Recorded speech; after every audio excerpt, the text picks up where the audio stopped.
everyone, and welcome to the My Ray of Sunshine podcast. My name is Mayra, and I'm here to help you receive the advice you deserve.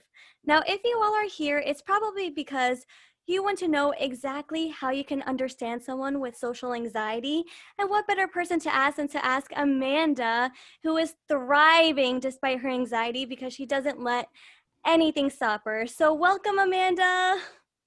Hi, thanks so much for having me. Of course, anytime. I'm so glad that you were able to be here, and that way you can provide insight on what is actually going on. That way it can help so many people understand. So tell us a little bit about yourself, your podcast, and what your business is all about. Yeah, for sure. So my name is Amanda. I'm a 22-year-old content creator from Montreal, Canada. I actually do YouTube. I do Instagram blogging. I have my own podcast, and I own two businesses, one being an apparel company and one being a candle company. Wow. And I also do freelance work on the side. So that's a little bit about me and what I do. Wow, that's so interesting. And what inspired you to start this amazing journey? So it kind of started in high school. Like the beginning of like my YouTube, I would say what started in high school. I always felt like I was different and I didn't feel like I fit in with a lot of the people that I went to school with. Mm-hmm. And I was always watching YouTube. And then one day I was like, oh, like I should try and like start a YouTube channel and like find my own community. So I guess it kind of started when I was like in a lonelier place, if that makes any sense. Mm-hmm. And it was kind of like my safe space and a way for me to like get my feelings out and kind of just kind of like enter a different world. I don't know if that makes sense, but it was a Yes. way for me to like cope with what I was going through in life. And Mm-hmm. that's kind of where everything started.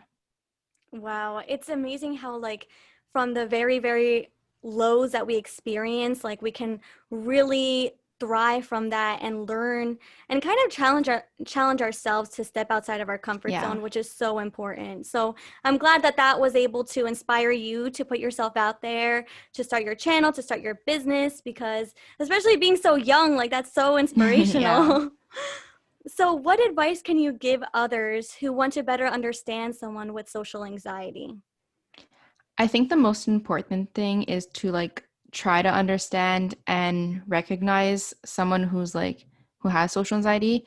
Um, the biggest thing is for anyone that knows someone that has it to just kind of like be there for them and don't judge them because I've had a lot of people judge me for like having anxiety and stuff in social settings. People Mhm. would be like, "Well, you have a YouTube channel. How do you have social anxiety if you have a YouTube channel?" But it's like such a different world and everything.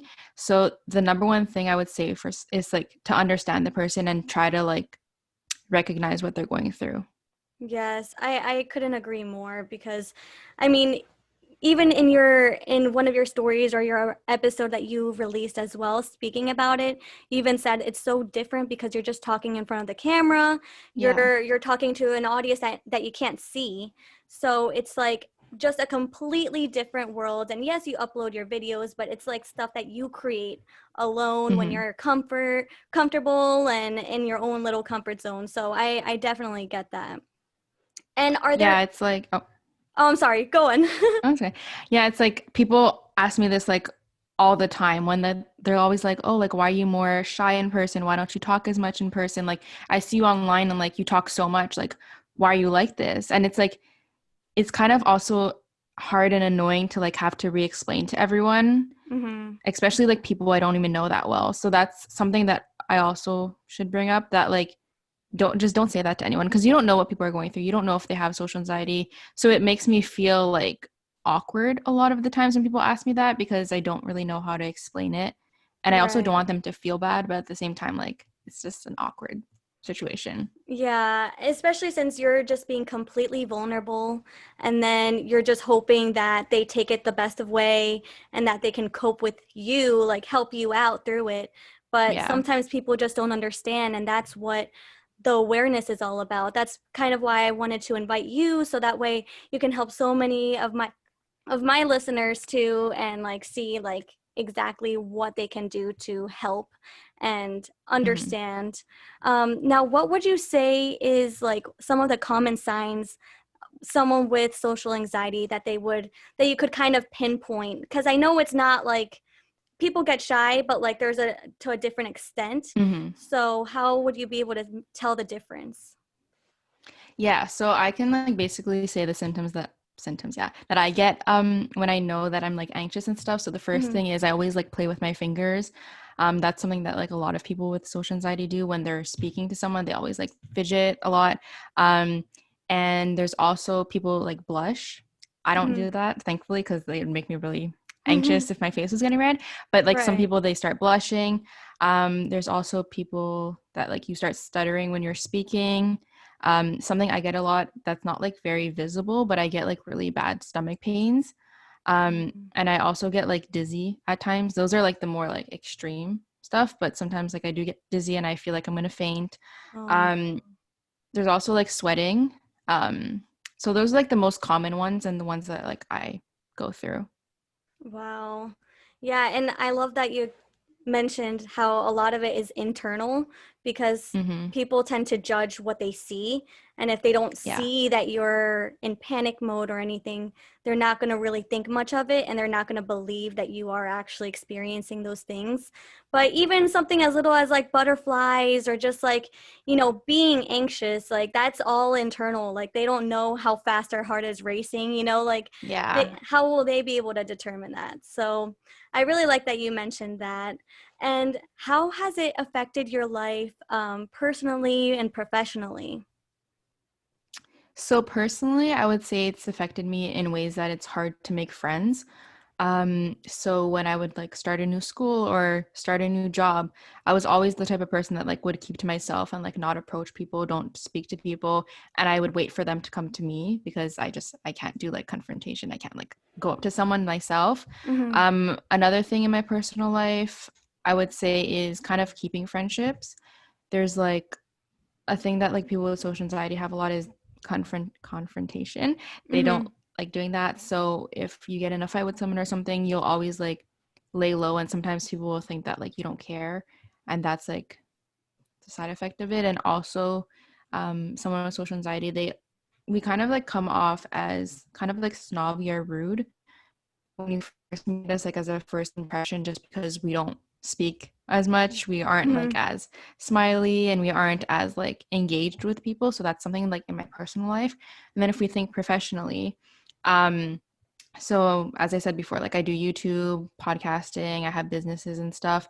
So there's a lot of like networking events that go on in there, and Mm. those are like the worst things. Like they're so fun, but I also just like I'm anxious like 90% of the time. Right. So it's affected me like a lot in that aspect. Like going to events is not like a fun time for me. It's like more of like a stressed time for me. So that's kind of how it's affected my personal and professional life. Wow. I mean, it's so nice that you mentioned how like even it affects your friendships, your ability to make friends Mm-hmm. and stuff because I mean, sometimes people are just so quick to judge without really knowing who you are. And even then like it takes some people longer to like, open up and feel comfortable in their settings. So Yeah. it's like a weird situation to be a part of as well because you are trying to like open up but then at the same time if you're not comfortable then you can't just force those feelings to happen Yeah. and the social events and everything like unfortunately it's a scary thing. I can't even imagine like what kind of network event it is, but I mean I've been to career fairs where you literally have to walk around with your resume and have Mm-hmm. to search for jobs and for a lot of people it can be such an overwhelming experience because though they do want that job they have to put themselves out there and kind of have like an elevator speech of who they are, so it's a little bit too much too soon. But I mean, it's good that you at least are trying to like understand how it affects you and like see the ways around it. So what would you say would be something that your support system does to like help you cope with those difficult situations? So it's like hard because like I'm more like comfortable around like the people that I know. Like you kind of brought it up, like you get comfortable around people, and once you get comfortable with people, it's like it doesn't bother you, so you don't get as anxious around those certain people. Mhm. But let's say if I'm going to an event or something, I always like talk to either my mom or my boyfriend, and I always say how nervous I am and how like I'm like stressed and everything, and they always just try and like talk me through it and like remind me that like it's not the first time that I've done something like this and that I got through it the first time, I can get through it again. Mhm. Something they also do is they just listen. At first, for like my parents, they didn't really understand what social anxiety was. Um, I didn't actually know it was a thing either until like I got diagnosed with it.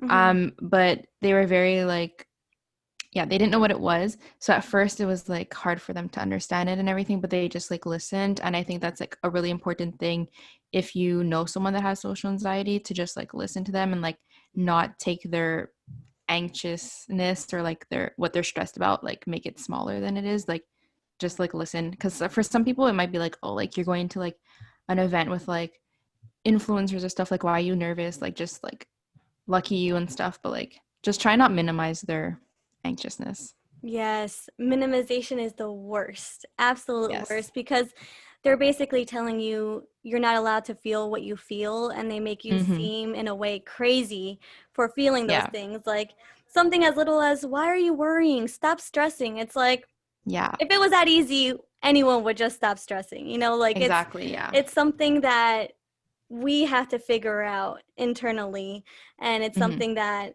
hopefully they can just try to cope with that and like help us through it every step of the way. Yeah.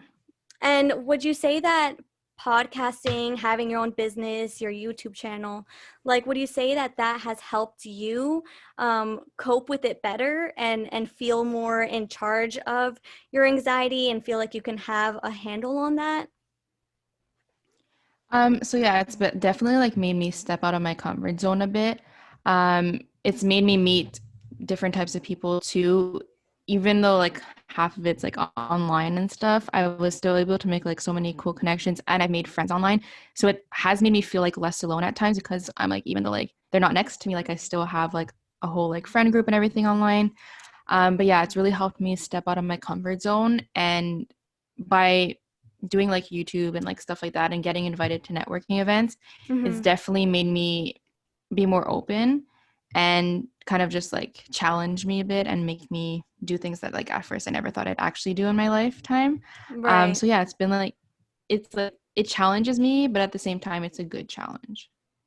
That's great. Yeah, because I mean, for so many people it can be very scary to even have a YouTube channel and put themselves out Yeah. there.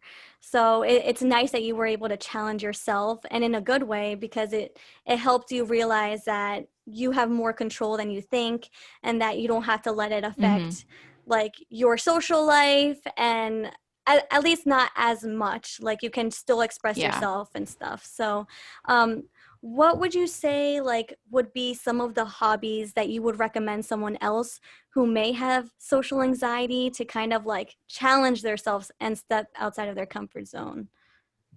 So this was a little difficult to think about, but Mhm. honestly, something that I was trying to like think about in my own life, besides like YouTube and stuff, because that's not for everyone.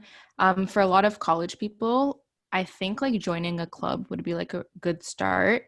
Okay. So I joined like my first club this year, like for this semester. So it helps you like meet people first Mhm. off, because there's already people in the club, and it kind of helps you get out of your comfort zone a bit and like surround yourself with more people. So that's something that I think will be interesting. Right now, like most school is online too, so I guess it Right. helps a bit. But I Yeah. feel like if you're in college or something, joining a club is like a good start. Mhm. Um, I think podcasting is really fun because, like you, like I do like a lot of guest interviews and stuff. Mhm. And before them, I'm always like really, really nervous. Like it's really bad, but Right, it right. also like makes me get out of my comfort zone and like helps me communicate with people. And it's just brought me like a different sort of community. So Mhm. I think like joining a club and podcasting are really cool hobbies to take up. Yeah, because I mean, I never thought I would podcast either. I started podcasting like in May, so it's such a great way to just put your voice out there, and it's so fun to do like those guest interviews. But like Yeah. you, I'm also like like scrambling around my house making sure I have everything Hmm. set up beforehand, and then it is a little nerve-wracking too, so I definitely see that. But I mean, it's just those little things that can really help and go a long way, because Yeah. in a sense you're like building your own character, and you are forcing yourself to feel uncomfortable, because that's how you grow in a lot of Yes. situations. So it's really nice that you do that. And what would you say would be like something maybe that you would want someone to know, who like know someone who has social anxiety, but perhaps like they just don't know like how to help them, and how to like try to make them feel better without being too pushy or anything like that. Like how I would talk to someone that has social anxiety. Right, I right. think I would like yeah, I think I would like first off like let them know that they're not alone because so many people have social anxiety. Like people like you don't like people that you know, Mhm. how do I say this? People that you know may have it and you don't even know. Mhm. So social anxiety is something that's very common in a lot of people. Some people show it more than others. So that's something to remember that like you're not alone in this. Um, Also, I think that something else people should know is that you can be successful even if you have it. So a lot of people think that they shouldn't start a business or they shouldn't start posting on YouTube or they shouldn't start anything that involves other people because of their social anxiety. But I think it's important to like not let it hold you back because once it holds you back, then it's kind of taken over your life. And that's something that I used to do to me. And then I realized that I don't want this to take over my life because then Mhm. I'm not going to do anything that I want to do. So that's also Right. super important. And something else that like people are kind of like it's kind of like taboo, but therapy is like really it's really good. Um when I was like 16, that's when I first saw like a therapist, and that's the Mhm. person that like diagnosed me with social anxiety. And seeing her, she gave me like a lot of tips and like tricks to like help me when I'm either going through like an anxiety attack or anything like that. So I Mhm. think therapy is really beneficial and people shouldn't shy away from it or think like, oh, like I don't need a therapist because people don't only go to therapy for like really bad things. People go just to speak. And I think it's really important and something that more people should find normal and talk about.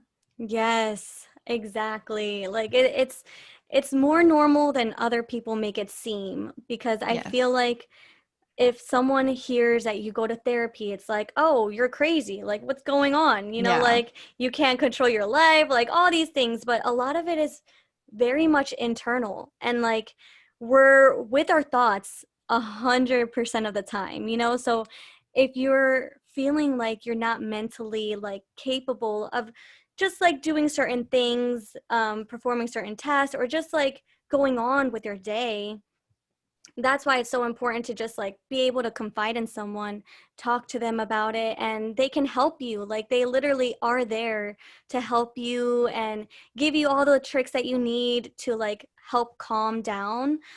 Because I think that sometimes like we're a bit too stubborn, and we feel like, no, I don't need to see a therapist, I can handle it Yeah. on my own.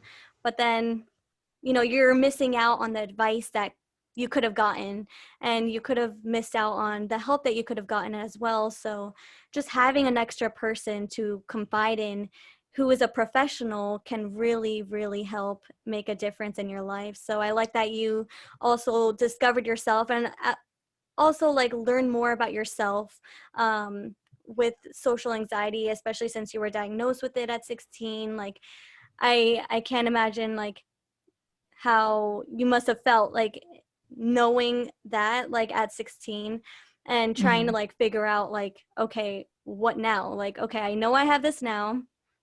The sooner you know, the better.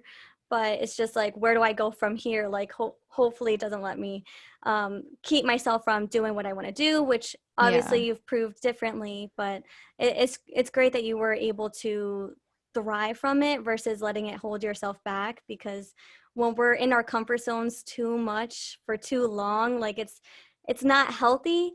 So it's good that you are constantly challenging yourself, and really putting yourself out there.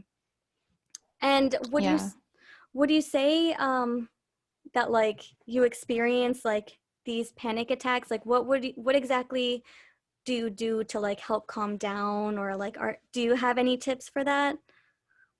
Yeah, so thankfully I haven't had one in like a while, so that's good. That's good. But when I would experience it, yeah, when I would experience it, the number one thing that I do is like breathing techniques. So there's Mhm. like so many different ones that you can like literally go on Google and like you'll find so many. So I've done like breathing techniques, which really helps.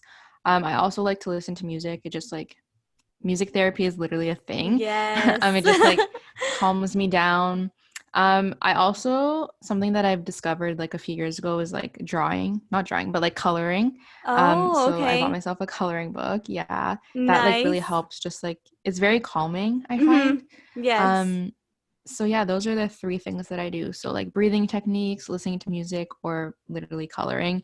They're really like simple things that you can do. So you don't need to like really go out there and do something. So those are Mhm. the best things that I would suggest. Yes, I love all three of them, honestly, because if you like listen to nice music, it'll kind of get you thinking about the song versus Hmm. what you're actually going through and what you're upset about. Because I have anxiety as well, and it's always like very hard to like calm myself down in the moment. Yeah. But breathing helps as well, like just trying to like pace yourself, and coloring too. Like it really gets your mind off of things and has you focus just on what you're doing in the present moment. So I love that. So um, would you say there are any books out there that have helped you, or what exactly were the resources that you found helpful to help you cope with that and understand Yeah. yourself So better? for book wise, I have like ADD, so I can't read that well. Like I always like have to go back and forth. So I don't read that Mhm. much, but there's one book that I read that's called um I don't know if I can say it, but like Let That Shit Go. Oh yeah, um yeah, you're yeah, good. okay. um so basically it like teaches you about peace of mind, and Mhm. it kind of like teaches you how to put your life into perspective and stuff. So that was like a Mm. really good book that I read, one of the only books that I read. But yeah, so that's a good one. Also, YouTube has been like a really good resource. When I was 16, there wasn't that much videos on like social anxiety on YouTube, but Mhm. now like if you go search it up, there's like tons of videos and stuff. And I actually posted one on my own channel, and there have been like so many people like commenting under it saying like this helped me so much, like I didn't even know like this was a thing, things like that. So YouTube is a really good place to go also. Or honestly, like Google sometimes can be your best friend. Sometimes they say like Yeah. really scary stuff on Google, but like Yeah. for the most part it's good. So yeah, I think those are the best things. Yeah, I mean, as long as you don't go on WebMD, I Yes, think oh my that's gosh, like yeah. the best, because then it's like, oh no, you're gonna die, like every Yeah, time. everything. Anything that you could be experiencing, like a slight cough, oh no. But Yeah. I like that you were able to find those outlets, and even just talking with people who are experiencing the same things. I've also found it helpful, like Facebook groups. They have like Hmm. so many Facebook groups for absolutely everything, for anxiety, for people with businesses. So I think that it's a great way to use those tools like that social media. That way you can Yes. put yourself out there, talk to other people going through the exact same thing, and it'll definitely help you feel less alone. Um, Yeah, I agree. yeah. So, what is the biggest takeaway you would want someone to take away from this episode? Like, whether it's someone who knows someone with social anxiety. I know you touched a little bit on someone who does have social anxiety and how they're not alone, but like, how would someone who perhaps knows someone but doesn't know how to help, like, what would you tell them to try to like ease the situation? I think the most important thing is to just be there for them. So for like any event that I go to, I always make sure that I have someone with me because I will never show up somewhere alone.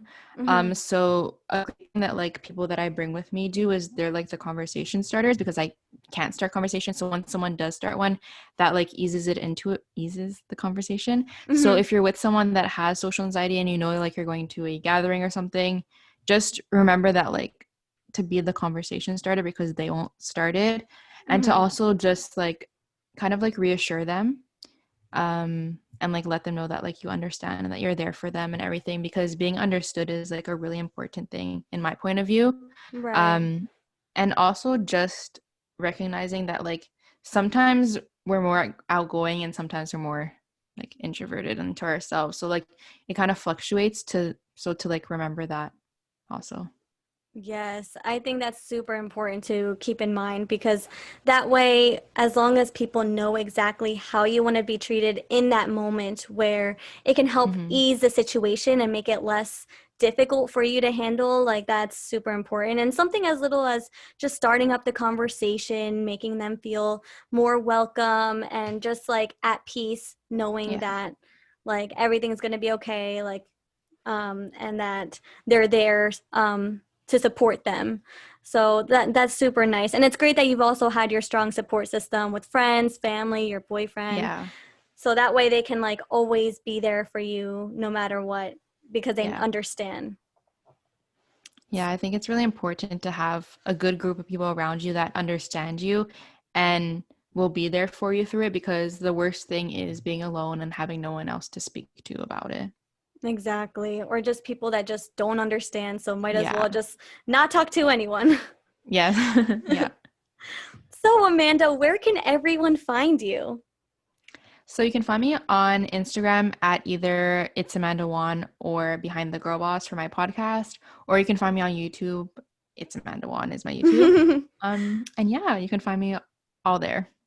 Perfect. We'll definitely have to check you out. Everyone should definitely follow you because I think it's so great to be able to like relate to someone just with anxiety altogether. Like mental health is Yeah. super important and it's not talked about enough.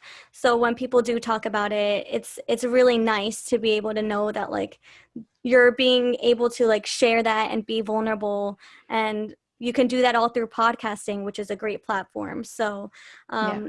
thank you so much for coming on my episode. I really did appreciate getting to know you and learning all about the tips on how to help someone out with social anxiety. So I really do appreciate you being here. Yeah, thank you so much for having me. It was super fun. Yes, I agree. So, everyone, I really hope this podcast made you smile at least once. Stay tuned for more advice and positivity next Friday. As always, it's Myra. I hope you have such a beautiful day, and I hope that now you can walk away with all these helpful tips that Amanda was able to provide regarding social anxiety, so that way you can help someone else who does have the anxiety. So, thank you so much for listening. Bye.